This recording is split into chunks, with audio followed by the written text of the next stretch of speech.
Report. The undead have renewed their assault. Show us. The Gao runner stepped forward at Ranakjura's command, looking down at the map on the table. After a moment, he pointed at Claw. Here, he said. They're pouncing straight in. The Ronos on the front can't make any sense out of it. How have they responded? Ranakjura asked. They're using the spells that they were instructed to with great effect, the runner answered. Casualties have been limited. We're targeting the undead in the predetermined order. Good. Hopefully, we'll start seeing some results. Refresh yourself before you return to the front. With a nod, the runner left the parapet. The undead had tightened their perimeter by 4 to 5 kilometers along the front, bringing them into view of Eastwatch's battlements. Far to the northwest, the engagement that the runner described only appeared as a slight shift in their forces. The undead will withdraw soon, Soraka said, if they haven't already. What if they keep pushing? Ranakjura asked. They could, Soraka answered, but they won't. Now that they're operating in a manner closer to a conventional army with conventional problems, their valid options have become severely limited. And if they revert to their old ways? Someone asked. Then that huge mass of undead standing behind the front lines will advance, Soraka said. They may seem like a substantial threat, but they're nothing compared to the undead on the front and relatively useless against us. So they'll continue using these warbands as their main fighting force. They'll use their elder liches where they can, as well, Soraka added. And, just in case it hasn't been made clear yet, each member of those warbands is as strong as our side's strongest champions. In all, Roland Gork's reconnaissance had identified a total of 28 of those warbands. There was another force of undetermined strength in the river, but they were busy interdicting traffic. The style of the interdiction had changed in the morning, switching from a complete blockade of the river to allowing inbound traffic to flow in. Since nothing was allowed out, they allowed the crews to moor their boats and shelter around Eastwatch instead of forcing them to sail to their doom. The macabre procession of derelict craft finally stopped drifting by close to noon. Roland Gork's forces were relieved to have their supply lines re-established, but, to Soraka, it was as if the undead had declared that Eastwatch's defenders were being kept alive until they were ready to kill them. It would be in line with the way that they were already trying to extract as much negative energy as possible through the torment of the living. A dozen more runners came and went, reporting developments from across the front. The lords who were busy tabulating the results of the night's fighting in the tower below finally came up to share their findings. As far as we can tell, the Lap Lord at the front of the group said, we lost 60,000 last night, mostly from the two clans who were trapped by the first two enemy maneuvers. The orders to withdraw to the new line kept an additional 200,000 from meeting the same fate. I still find it strange that it would turn out that way, Rana Saj said. The undead could have easily inflicted far more casualties on the withdrawing forces. It only feels that way because Roland Gork's way of fighting is far more flexible, Soraka said. Never mind the undead, many armies of the living adhere to orders, maintain formations, and limit unsanctioned, independent operations. That's true, one of the lords under Clan Toraka said. The Draconic Kingdom's warriors were also as Soraka describes. They were curiously adamant about maintaining their formations and it was laughably simple to outmaneuver them. They did so until their defenses broke down entirely and I don't understand why to this very day. How should I explain this? Both set-piece and asymmetrical warfare, amongst several other types, had their place in a conflict. Places like Roland Gork heavily favored asymmetrical warfare because there was little in the way of important infrastructure to defend, plus their operational areas were effectively unlimited. Furthermore, what was important to the Draconic Kingdom wasn't important to Roland Gork, and what was important to Roland Gork for most of its relationship with the Draconic Kingdom, namely food, was impossible for the Draconic Kingdom to fully protect. Without powerful allies to aid them, most countries in the world in that situation would do the same as what the Draconic Kingdom had apparently done, which was to accept that losses were inevitable and continue to work toward a permanent solution. This usually involved some combination of diplomacy and internal development. As far as Soraka could tell by the progress displayed in the Draconic Kingdom, that approach was working, at least until Roland Gork suddenly decided to dump the excess population of 1 million square kilometer confederation onto their tiny country. There was absolutely no conventional solution for that. It was a problem that required beings on the level of ancient dragons to solve. Ironically enough, the problems that Roland Gork's migrants were facing in the mountainous south against the remnants of the Draconic Kingdom's population were pretty much the same problems that the Draconic Kingdom had for most of its long relationship with Roland Gork. There is a certain strength to the way that they fight, Soraka said. Many powerful countries fight the same way. Battlefields can be pre-arranged and limited, or other types of warfare are undesirable due to economic and political considerations. In the case of the Draconic Kingdom, one could say that it is simply a bad matchup. The average member of the humanoid race that dwelled here is incapable of fighting a beastman warrior on even terms, so they strive to even the odds in whatever way that they can. Unfortunately for them, you were not obliged to fight in the way that they needed you to. That aside, Ranakjura said, we're fighting that way right now. It is foreign to us, but the benefits seem clear enough. Territorial control is well defined and communication is swift. Threats can be identified and champions can respond to them in no time at all. Different forces can take turns, exchanging places long before exhaustion becomes an issue. This may be something that the humans used, but nothing says we can't as well. If the situation calls for it, Rana Saj said. I know for a fact that trying to do this on the Yorgulan front would just get us slaughtered by dragons. Anyway, is this all there is to this? Repeat the same steps and patiently wait for results. Their defensive scheme, while seemingly pedestrian, was an undeniably effective one. The downside of having a few powerful combatants was that they were easier to account for and control than a large army. Furthermore, the mana of that small force was no match for the mana of 100,000 mystics. So long as Roland Gork's combatants didn't die instantly, they could be healed and refreshed indefinitely. Conversely, the damage inflicted by the many upon the few wasn't something that the undead could keep up with for long. The simple field effects employed by Roland Gork's mystics impeded the mobility of the few undead in each warband at every turn. Combined with the natural conditions of the fields around Eastwatch, the undead couldn't get very far very quickly. Combined with the fact that Roland Gork's forces were accustomed to fluid, dynamic maneuvers in battle, this created a highly adaptable and highly flexible defense that simply flowed around any attempted undead offensive while endlessly harassing them with skirmishes. Normally, enemy casters and an army's supporting magic item industry would act as a counter to that simple combination of things, but the undead were not accustomed to war. Elder Liches were undeniably powerful magic casters, but they were arcane researchers first and the use of magic in battle was an afterthought.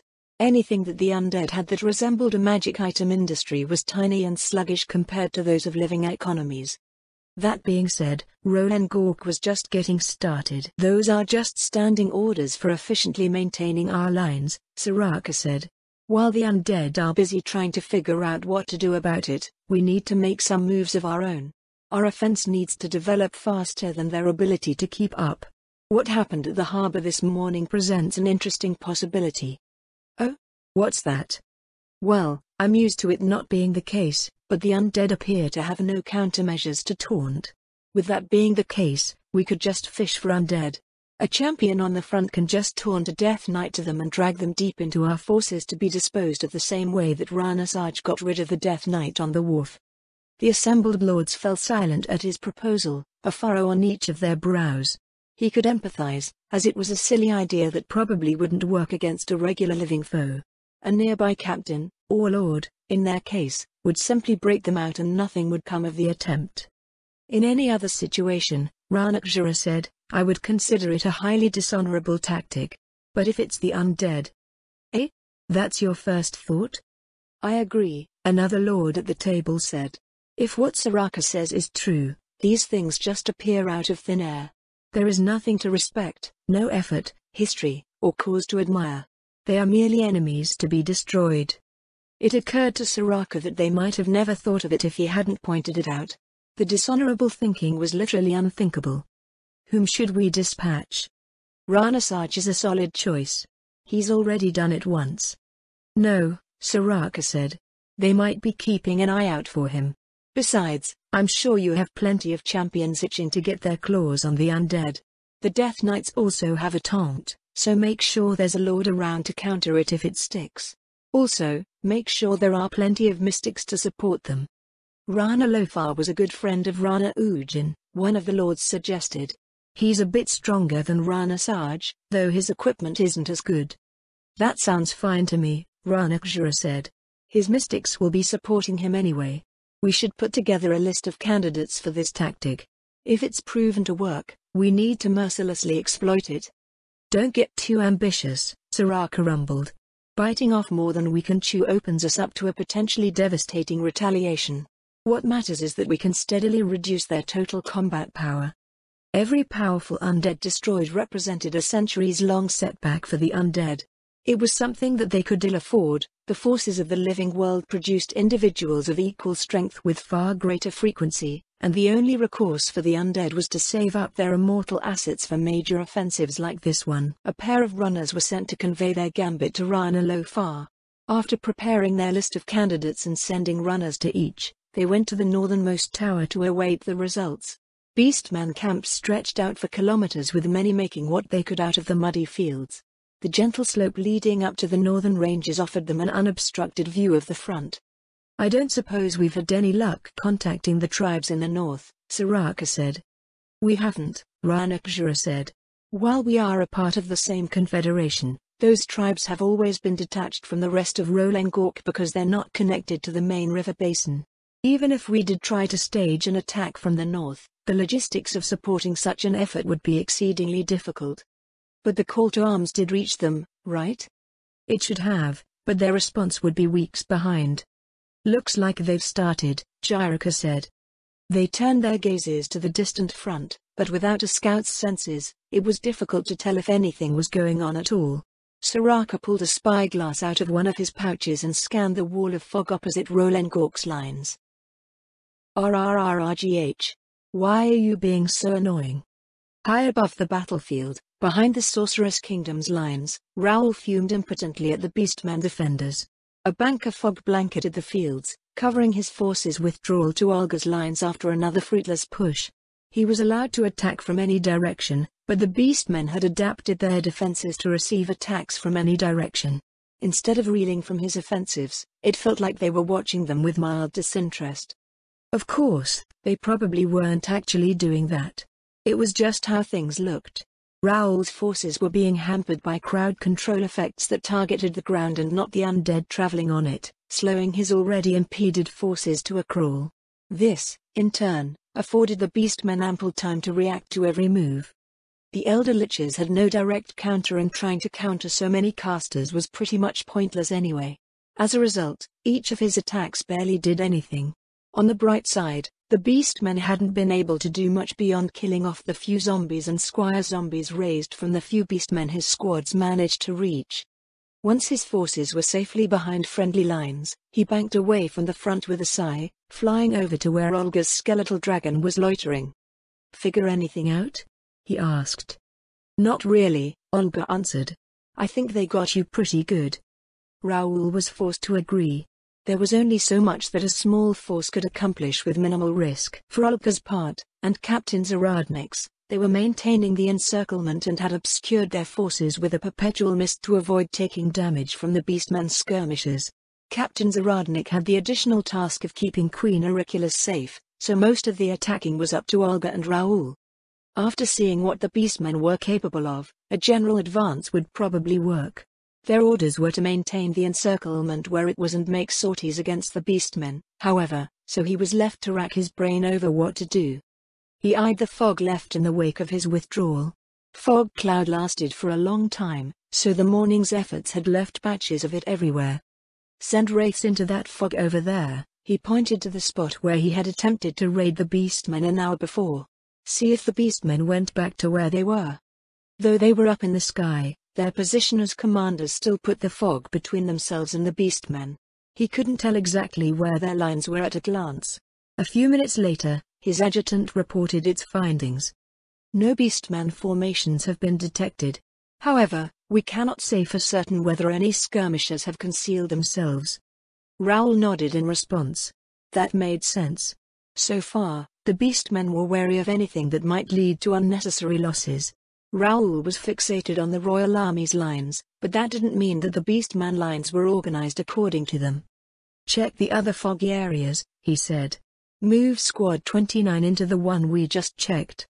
If all of the foggy areas had become spots from where they could set up attacks, that would have been great. The more they attacked, the more fog there would be and the more confusing things would get for those fighting on the ground. Maybe they could trap beastmen without needing to reposition their troops. Squad 29 is in position.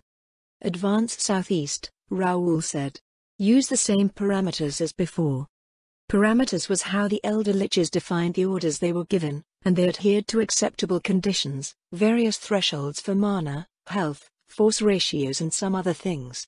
As the fighting got more and more chaotic and more things demanded his attention, Raoul eventually left a set of parameters for the Elder Lich sergeants to work with while he devoted his energy to broader command. So far, things seemed to be working out, but he worried that the beastmen would figure those same parameters out and turn them to their advantage somehow. Squad 29's Death Knights charged out of the fog. The Death Warriors, Death Priests and Elder Liches lingered in the mist. After fighting them for so long, the beastmen had unsurprisingly figured out which undead to attack first. The Elder Liches had become priority targets, followed by the Death Warriors and Death Priests. Any zombies that were raised were destroyed within seconds. Entangle spells were immediately placed in the attacker's path. The Death Knights lurched to a crawl, clumping together to defend themselves from the bullets coming in from every angle but behind. They retreated shortly after, leaving another patch of fog in their wake. He frowned as a thought occurred to him. Why are we putting down cover after we attack? They weren't doing that before, but it had somehow become an established tactic since he started raiding after dawn.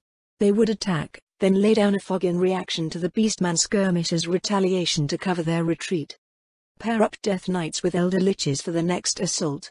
Have them come out and put down fog clouds as soon as they can see where they're casting. Move Squad 27 over there. Raoul indicated a spot a few hundred meters away. For this next attack, the two squads will head for one another. Let's see if we can trap some beastmen. The weather will be clearing up shortly. Prepare for the wind to pick up. Huh? Raoul looked up. The rain had stopped, but it was still overcast. What are your orders? His adjutant asked. Continue the attack, but withdraw straight to friendly lines when the time comes. Olga, can you help out? Aha. Their attack started, but the beastmen already knew what they were up to. The ones on the inside of the would-be pocket were evacuating en masse. Blanket the area with fog. Olga ordered, mess them up. Olga's Elder Liches came out of the mist, taking advantage of the nearby beastmen's change in stance. The triangular section of the field that they were trying to cut off was partially obscured in a blanket of white. Roars of fury and unearthly howls rose from the mist shortly after. Are they getting anyone? Raoul asked. Yes, his adjutant answered. That should have been obvious. The beastmen wouldn't trip up their own retreat with crowd control spells, so the squads in the fog were now free to run around and wreak havoc. Raoul peered at the beastman lines, adjusting the lenses of his goggles as he tried to figure out how many had made it through their incomplete trap. The first thing he spotted, however, was a Death Knight. Wait, what's that Death Knight doing? A servitor in Squad 29 has lost control. The behavior is characteristic of a taunt effect. This again? Raoul watched as the Death Knight chased a con through the throngs of beastmen, which parted in advance to let them through. They're doing it on purpose. You dishonorable animals. Olga screeched as she shook both fists in the air. The Death Knight only continued to recede into the distance. How far were they taking it? Squad 29 has lost a Death Knight, his adjutant informed them. A distant roar of triumph confirmed the statement. Raoul clicked his tongue. What could they even do against that? Before it had happened early in the morning, the idea hadn't even crossed his mind. Never mind that, in both Riestais and the Empire, even basic flanking maneuvers were considered dishonorable. Against other humans, at least. The only reason why he didn't feel terrible doing that sort of thing against the beastmen was because they did it too. We need to move our squads, Olga said. Raoul looked up at the sky again. Patches of clear blue sky appeared from behind the mountains to the east and the wind was starting to change direction. Pull back and get our squads back into the river, he told his adjutant. Their taunts won't hit through the water, right? Now, all of my soldiers are going to be taunted away, Olga huffed. We can't stay like this, Raoul agreed. We need to attack or we'll just be picked apart. The sun broke through the clearing weather, and a gust of wind blew their conjured fog up the slope. The beastmen's skirmishers immediately started pelting the undead with bullets. Their squads took shelter behind whatever cover they could find. Raoul bit his lip as he tried to think of what else they could do. "A Death Knight from Squad 4 has lost control," Olga's adjutant intoned. "A Death Knight from Squad 29 has lost control," Raoul's adjutant added. "Death Knights from Squad 7 and 9 have lost control," Olga's adjutant spoke again. "No," Olga cried, no, Raoul. What do you want me to do?" "All forces, general advance. This experiment is over. Rip open those seams in the beastman ranks." Or they could do that. The mass of undead behind their main line came alive as they advanced in unison. Far ahead of them, the infantry squad seemed to chase after their taunted comrades, spilling into the openings created by their passing and tearing into the shocked beastmen. "We were in range?" Olga blinked. "Elder Liches, get your spells in. Target any mystics you can find." Fireballs started to blossom across the front, punctuated by the occasional bolt of lightning arcing through the beastman ranks. The first of the reserve forces, the wraiths and other spectral undead that were unimpeded by the difficult terrain, swept into the reeling defenders, adding to the chaos. The lines of the beastman army started to buckle and disintegrate. "Squad 30 has entered the Orichalon and awaits your orders," Raoul's adjutant informed him. His gaze went to the glittering Orichalon, not 10 kilometers to the south. "What about the squads on the other side?" "They should arrive shortly." "Wait until everyone's gathered," Raoul said. "We need to make this as messy as possible." "Olga, I'm going." Olga only continued to point her fingers everywhere while issuing orders, so she probably didn't hear him. Raoul tightened his grip as his skeletal dragon banked south to join the infantry squads in the south. He gaped as he crossed over Captain Zaradnik's part of the encirclement, where the beastmen were being utterly destroyed. There was no better way to put it. A black wave of Death Series servitors scythed into the beastmen ranks, seemingly uncaring of any retaliation. Occasionally, a death priest raised its smoking censer and dozens of beastmen howled as they crumpled to the ground. The damage that the undead had taken restored itself, but the Death Knights and Death Warriors took no note as their dark blades scythed endlessly to reap the fields of the living. Closing in behind them was the undead horde, a tide of rotting flesh, bleached bones and ghostly spectral forms. The Elder Liches were nowhere to be seen, but in their place was a new type of undead he had never seen before. 2 meters tall, they were covered in disintegrating rags that revealed emaciated bodies covered in weeping sores. Those sores oozed a black ichor that sizzled upon dripping into the mud. That same ichor flowed from their empty eye sockets, and their toothless maws wailed in gurgling sorrow as they shambled forward on lurching steps. Raoul suppressed a shudder at the sound. "What are those?" he asked. "They are known as weeps," his adjutant said. "One of the selections available to summon undead they are potent melee combatants with high regeneration and poison attacks, but this one believes that they were selected for their aura, which inflicts the shaken status." Just looking at them was creepy. He didn't want to know what the beastmen that they were approaching felt. Raoul didn't see Captain Zaradnik anywhere along the way to the river, so he figured she had concealed herself above the battlefield somewhere. He turned his attention to his own forces, eyeing the beastman forces as they surged forward to shore up their faltering lines. "Is everyone ready?" "All squads are in position and await your orders." "All right," Raoul said. "Let's make this hurt." "Well," Jirika said, "that escalated quickly." "That's just a bit of an understatement," Soraka replied. "Nothing we've heard about the undead since their appearance spoke of any behavior like this," Ranakjira said. "It's entirely unprecedented," Soraka said.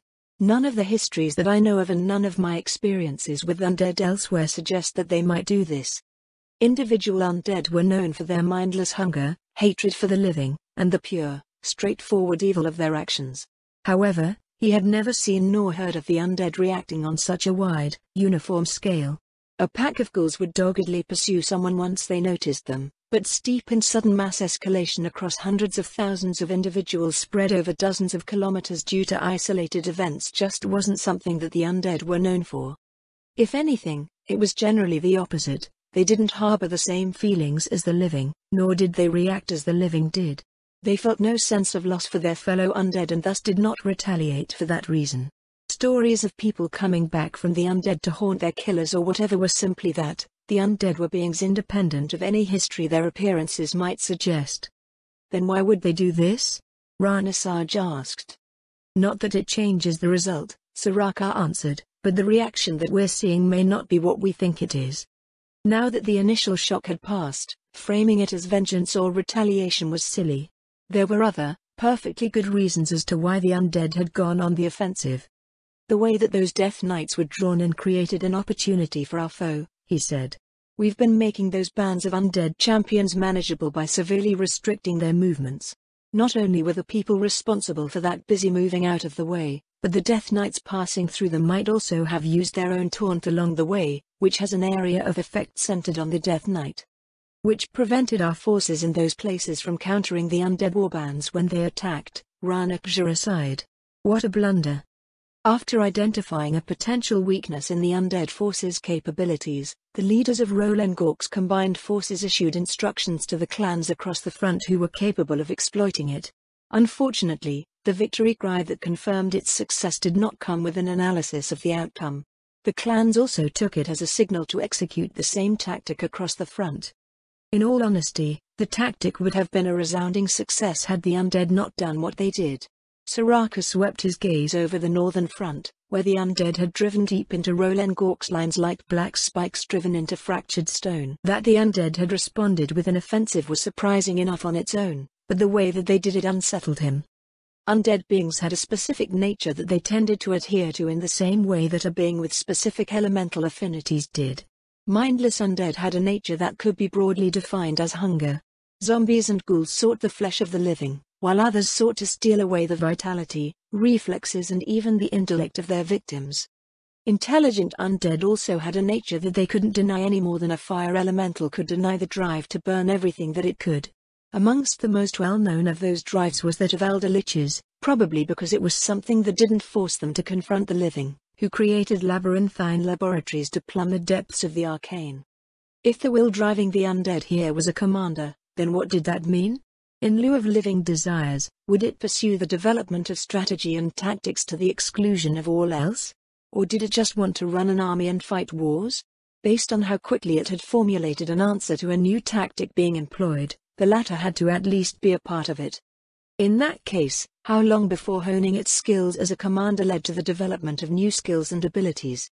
As far as he could tell, it already had at least two: the ability to communicate with its allies over long distances and the oppressive battlefield aura that one would expect out of an undead commander, the opposite of the morale-boosting effect of their living counterparts.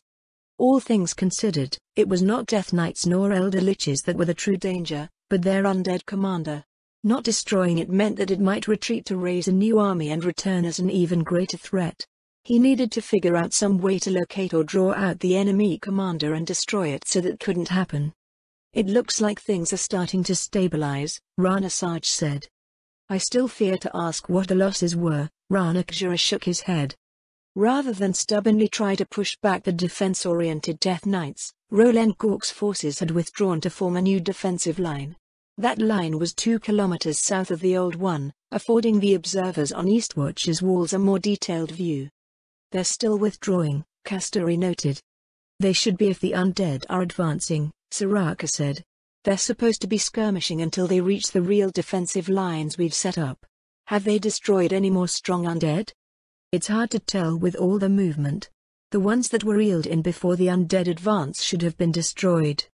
As they tried to figure out the results of the most recent action, Anar with the stripes of Kiera came running along the battlements. Rana Saj, she said, our forces are asking if we should prepare to join the battle.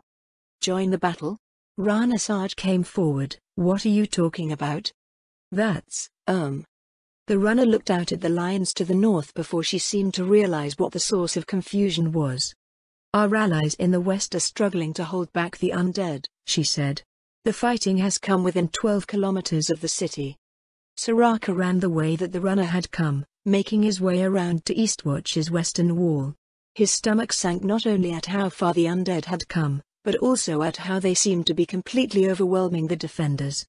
They're almost at the first defense line, Soraka said. Kasturi, go and wake the others.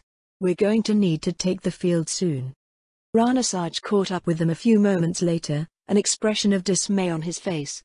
"This looks bad," he said. "They weren't supposed to get that far for another day, at least." "What's the status of our field defenses?" Soraka asked. "About halfway done," Kawabaki answered. "Fortifications have been raised straddling the highway and some of the enchantments have been laid. Our position is already complete." Soraka nodded. There were two main defense lines, one at the distance they discussed and a second below the city walls. Even if they were only partially complete, the undead would have trouble getting by. The enemy forces attacking out of the river were a nuisance, but those positions weren't easy for the undead to attack no matter which direction an enemy came from. "We should go and get ready," Soraka said. "Rana Saj, what are your plans?" Without knowing what these undead are doing, the Rana replied, "It's hard to say. At the bare minimum, we'll support the clans retreating from the west. I should have a better idea of what's going on once I get closer to the front. I'll see you there." They parted ways with Rana Saj, leaving Rana Kjura to direct the defense from Eastwatch's walls. The resting members of Soraka's entourage were already preparing for battle by the time he reached his accommodations in the central keep. He sifted through his things, going through the dozens of magic items that he thought would be useful for a confrontation with powerful undead forces. "Hey Jiraka," he said, "what are you going to do?" "Cry," Jiraka replied. Soraka chuckled. Rogues were a poor match for undead, though Jiraka could probably take down elder liches with relative ease as an inquisitor. His bodyguard also had a substantial stockpile of scrolls, wands, potions and other magic items that he could support the entourage's efforts with. "Would you like to borrow some of my things?"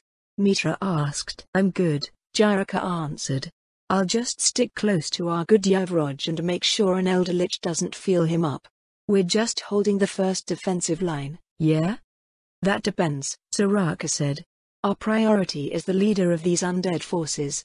If I see an opportunity to destroy it, we're not going to let it slip by." "You think it's gonna actually show up?" "It depends on what type of undead it is," Soraka replied. "If it's some sort of undead general, it'll be somewhere safe in the back. An undead captain might not care for its subordinates the same way a living captain would, but they'd still be compelled to fight at the front if we cause enough trouble." "And if it's neither?" "It's always something. That's just the way undead are. There's no such thing as an undead being that manifests without an archetype. All evidence points to it being some sort of commander. Of course, in an undead force this powerful, one always had to be on the alert for more than one new type of undead. This was especially the case since there weren't very many human-themed ones in most of the world. The undead tended to spawn according to the dominant race or society of the region. "Should we take off any identifying markers?" Mitra asked. Soraka looked down at his equipment. "Yes," he answered as he removed a Confederacy insignia. "If things go sideways, I don't want anyone linking us to the Confederacy." They were all warded from attempts at divination and detection abilities, but that didn't stop someone who saw from remembering what they wore. "Check your contingency stuff, as well," Soraka said. "This walk of shame is an especially long one." 15 minutes later, Soraka led his entourage out of Eastwatch's western gate.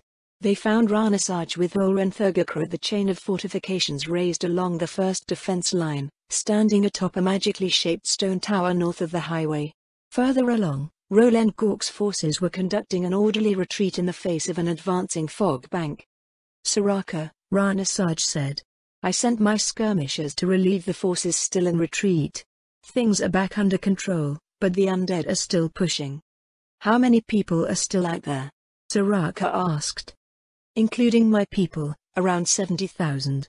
Anyone that's still alive should be with us within the next 20 minutes or so."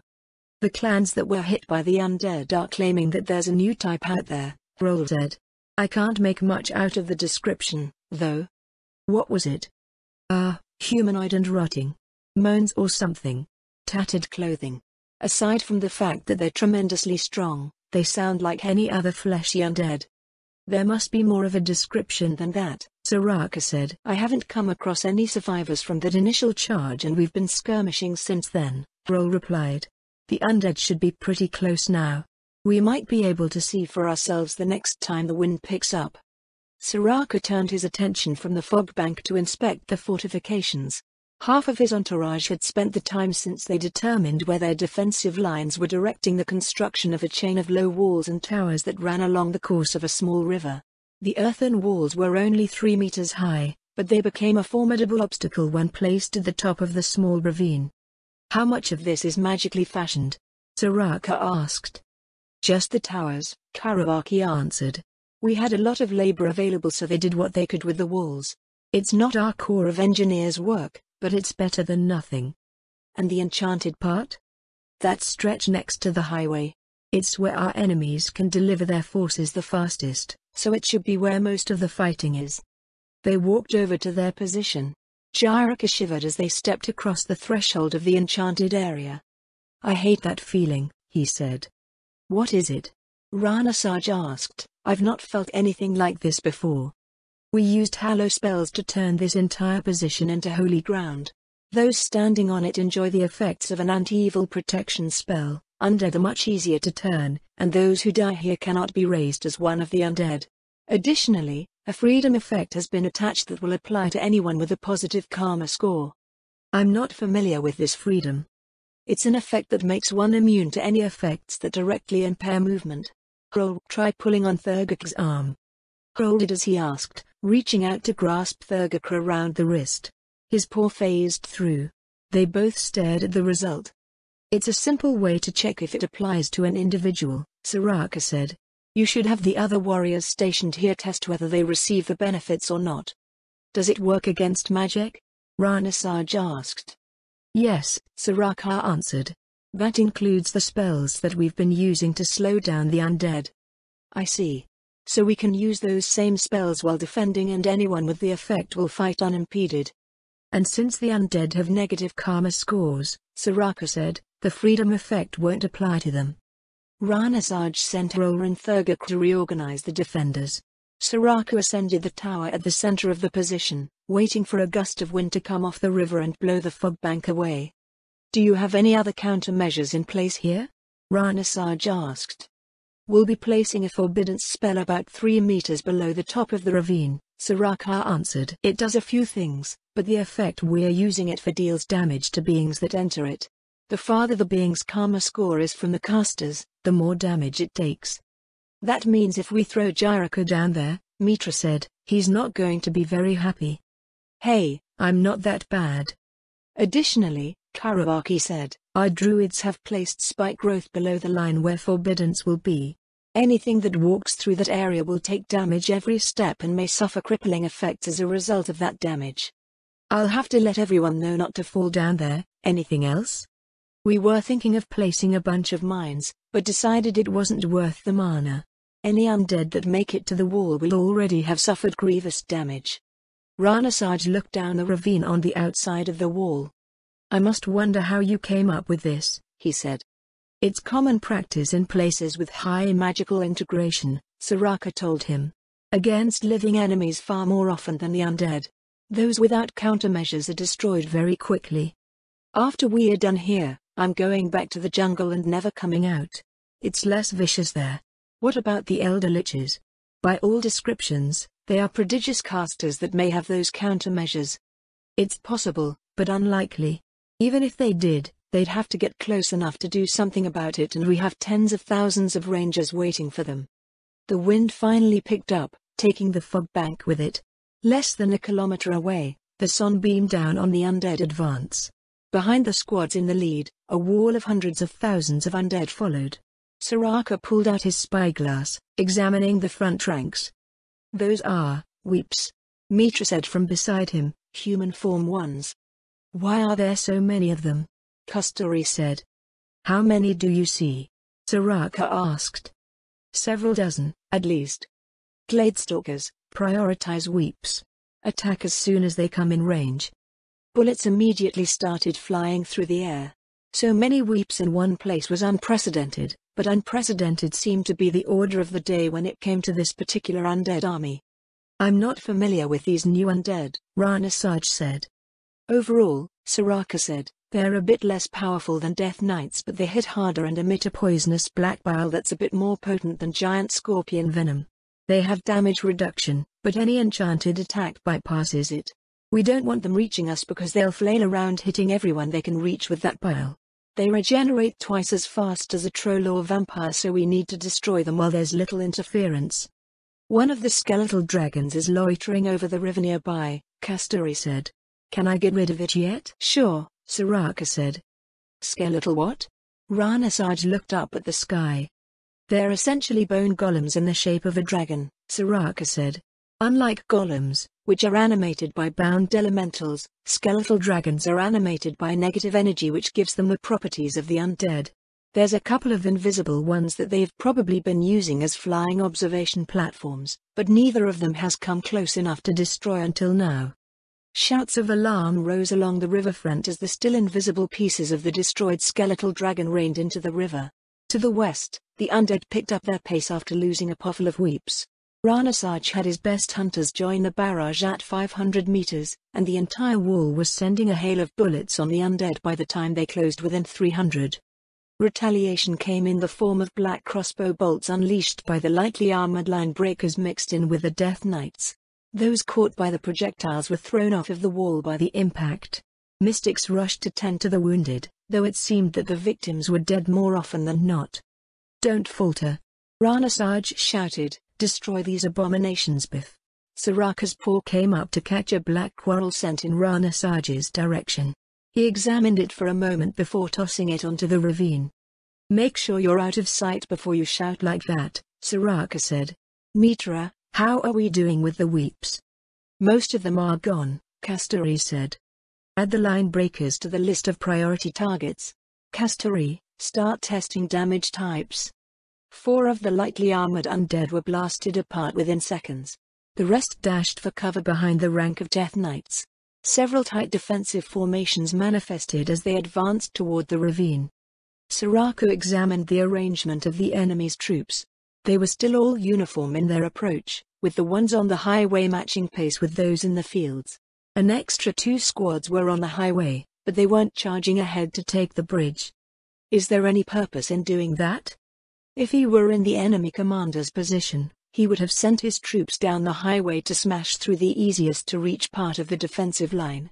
The undead seemed prepared to do exactly that, yet they weren't doing so. Mitra, take the warriors and head to the bridge. We may have friends there soon. Righto. Gladestalkers, continue your attacks, but keep an eye on the surroundings. I forgot to ask, Soraka said, but the bridge has the same enchantments as the ravine, right? Hallow is already in place, Karawaki said. We have people in position to get the others up once our allies finish crossing over. Roars of warning rose from the south. Soraka turned his attention to the riverbank. Squad of undead coming ashore a few hundred meters behind the wall, Kasturi said. Should we switch targets? Soraka looked to the west. The undead formations remained unchanged. They're not trying to pincer us? A distraction? Gladestalkers, destroy the line breakers and priests in the group behind us. Continue focusing on the enemies in front after that. Mitra, if they're not going for the bridge, have the warriors bring them to you. A surge of energy filled him as the familiar feel of Mitra's dance washed over the defenders in the vicinity. Stage 1, active. What element? Kasturi, how are damage types looking? The Death Knights, priest-looking ones and the Lion Breakers are all neutral, weirdly enough. None of the Elder Liches have conveniently popped up for testing, so I don't know whether they've covered their weaknesses. The Horde should just be as they are. In other words, Fire or Holy were their optimal choices. Holy. I don't know if the undead have thought about it, but Roland Gork is all weak druids. They don't have access to holy damage. Alrighty. Phase 2, incoming. Waiting for some actual fighting for the rest. Murmurs rose from the nearby Kiera warriors as their natural weapons took on a cool, blue-white glow. Ranasaj unsheathed his claws, turning his paw back and forth. At the risk of sounding entirely ignorant about everything, he said, "What's this?" "An effect of Mitra's dance," Soraka replied. "The surge of power a few minutes ago was her, as well. This most recent one adds holy element damage to the attacks of those affected by the dance.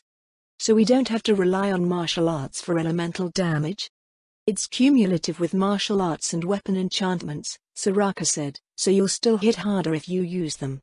Death Knights have obnoxiously high physical defense and strong armor, so anyone that fights them will want as much non-physical damage as possible.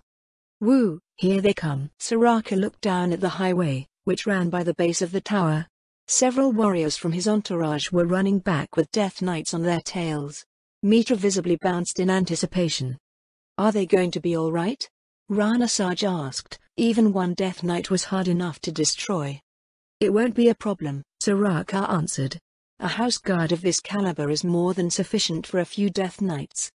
The 10 Death Knights were each taunted by one of Soraka's warriors, turning the battle into 10 duels. 2 warriors stood by, keeping an eye out for any surprises. Mitra went to one of the Death Knights and took its flambage away. She tossed it over the side of the bridge and it disappeared into the water with a plop. What now, Mr. Gyar? Mitra dodged to the side as the flambage rematerialized in the Death Knight's hand and it took a stab at her. She snatched the weapon away again and threw it over the bridge. The weapon reappeared in the Death Knight's gauntlet. Hey, gee. I saw it. The dancer disarmed the Death Knight for a third time. She grasped the hilt and gave it a few swings before tossing it away. Then, she reached out with her paw as if to call it back to herself. Instead, the weapon popped up in the Death Knight's possession. The warrior taunted the Death Knight back to herself before it could take another swing at Mitra. What is she playing at? Rana Saj murmured. Mitra's not playing, Soraka told him. She's investigating an anomaly. Naturally manifested undead don't just magically get their equipment back like that.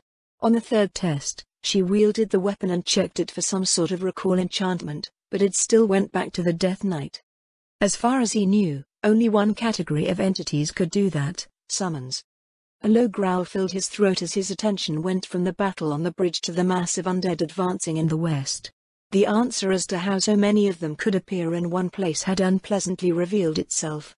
Not only was there an undead commander somewhere out there, but there was also a being powerful enough to summon Death Knights. Yet, it was not fear that came with this revelation, only a sense of urgency. They had to be destroyed before they gained too much momentum. Otherwise, the world would quake under the boots of an army the likes of which it had never seen before.